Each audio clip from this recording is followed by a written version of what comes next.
Sebetulnya orang yang bisa mengetahui daripada aksara Jawa itu bisa mengetahui daripada jati dirinya. Mau diterangkan ini? Sebetulnya kalau menerangkan itu harus malam Jumat.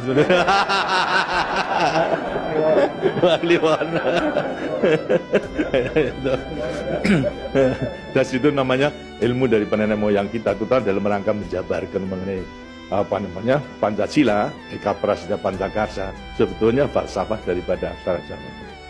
Kan daripada aksara Jawa ada 20 tuh. Ono Coroko, Toto Sawolo, Podo Joyonya, Mogo Bodomo, 20 itu betul-betul merupakan gambaran daripada nenek moyang kita untuk menjelaskan kepada kita mengenai sangkan paran kita, sangkan paran ini berarti dari mana kita akan kemana daripada kita itu. Nah, kemudian akan bisa mengetahui dirinya sendiri selama hidup-hidupnya. Disebutkan Hono Coroko. Ho itu terbentuk daripada apa? Hono. Hono ada. No itu daripada apa? Dari wujud daripada hono. Mulai daripada gono legeno. Gono itu belum wujud, belum berbentuk. Legono itu masih belum ada sandangan, masih utuh, Itu belum ada taling tarungnya dan sebagainya, masih belum sandangan. Terus hono. Jadi manusia itu memang dilahirkan, diciptakan oleh Tuhan mulai daripada hono hurip. Huripnya siapa? Nur daripada Tuhan Yang Maha Esa. Lantas diciptakan oleh manusia terdiri pada tanah, kemudian air, lantas hawa dan juga api. Apa itu? Ya daripada semua tumbuh-tumbuhan yang ada ini. Tumbuh-tumbuhan itu butuhkan dari tanah, butuhkan daripada air, butuhkan daripada matahari, itu pula daripada hawa. Daripada tanam-tanam dimakan daripada manusia, ada laki maupun perempuan, akhirnya menjadi cacat dari mani.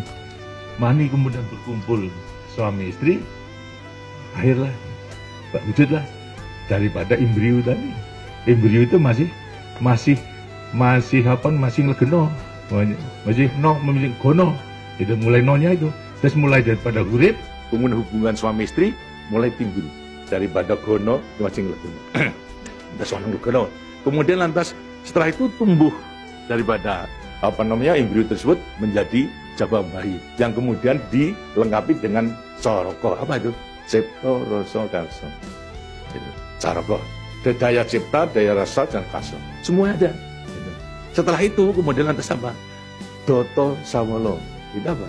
Manusia itu setelah diberikan panca indera, diberikan sandangan panca indera, cipta rasa karsa, juga diberikan sifat Tuhan. Sifat zat kang datan sawolo, datan salah. Sifat dari yang tidak salah itu hanya Tuhan. Ya, kalau manusia ini salah, tapi kalau Tuhan itu tidak salah. Oleh karena semua manusia diberikan sama sifat daripada Tuhan yang tidak salah. Doto sawolo, datan sawolo, tidak pernah salah. Sifat daripada Tuhan. Tapi sebagai manusia juga tidak diberikan itu. Diberikan sifat yang bertentangan dengan sifat baik, sifat dari Tuhan. Yang jelek.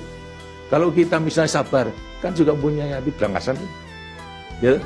Nah, kemudian lantas kita jujur. Tempo-tempo juga penipu. Ya. Semuanya diberikan sifat. Itu sifat yang bertentangan dengan zat kang datan sawolo. Tahu sama kekuatannya. Podo joyo. Dua sifat juga bertentangan yang sama kekuatannya. Semua kekuatannya ada pada kita itu kalau kita mengenal. Tinggal sekarang manusianya sendiri. Manusianya sendiri setelah mengetahui diberikan dua sifat yang bertentangan yang sama kekuatannya, akan diapakan ini? Itu. Lantas sekarang Dodo Sawolo, Podo Joyo, Mogo Bodong. Mo itu sukmo, go itu satu. Itu mogo bo badan.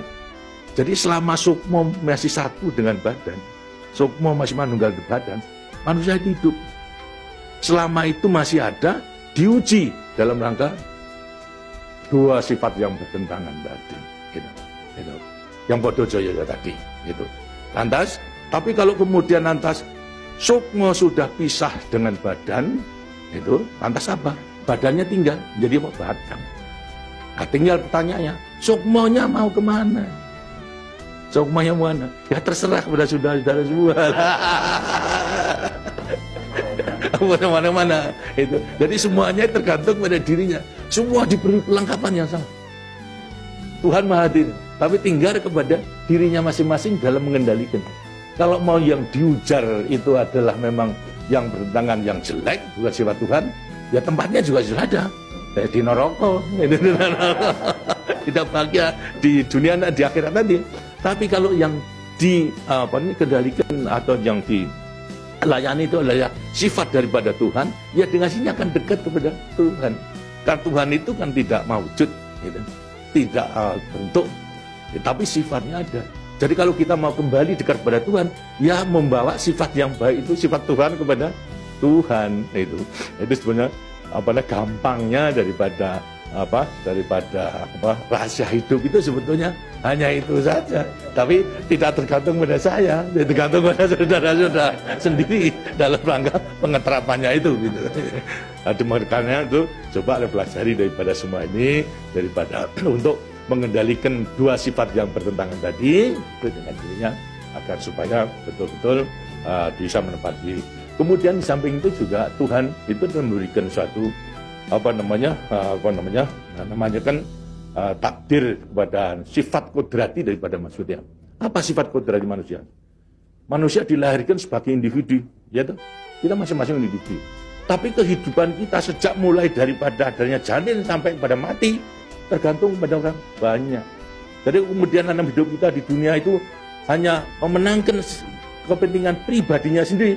Lihat kan tidak adil. Tidak adil. Seharusnya memang menyadari bahwa sebagian besar daripada hidupnya tergantung kepada orang lain. Nah itu wajiblah sekarang memenuhi panggilan untuk ya bersama-sama dengan orang lain. Sebab hidup di dunia itu adalah bisa serasi. Jadi karena itu lantas sekarang namanya sifat kodrati daripada sifat yang monodualistis.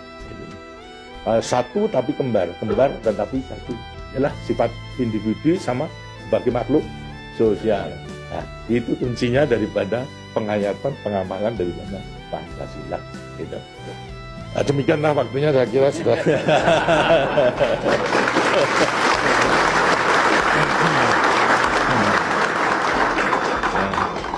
Walaupun ini tidak cuma kliwon, tapi minggu, karena itu sebagai peninggalan daripada ilmu, dari peninggalan nenek moyang kita, yang namakan juga ilmu kasunyatan sama sangkan paraning dumadi itu sebetulnya ilmu kebatinan dalam arti bukan klinik. Kebatinan dalam arti mendekatkan diri kepada Tuhan, kepada Tuhan. Dari orang mengatakan itu klinik, itu bukan. Yang klinik itu yang salah melaksanakannya, itu yang klinik itu. Tapi sebetulnya intinya adalah demikian. Nah, mudah-mudahan saudara-saudara akan bisa sekali lagi mengoreksi kepada diri sendiri. Artinya kasunyatan, lihat kenyataan pada dirimu sendiri. Itu. Bagaimana? Karena sudah mengetahui, baru nanti akan gampang untuk melentangkan semuanya. Terima kasih. Dan demikianlah daripada penjelasan. Karena itu setelah nanti selesai kembali ke tempatnya masing-masing, mudah-mudahan akan bisa melaksanakan tugasnya dengan sebaik-baiknya dalam kita melanjutkan pengabdian kita pada negara dan bangsa yang sedang membangun ini. Terima kasih. Wassalamualaikum warahmatullahi wabarakatuh.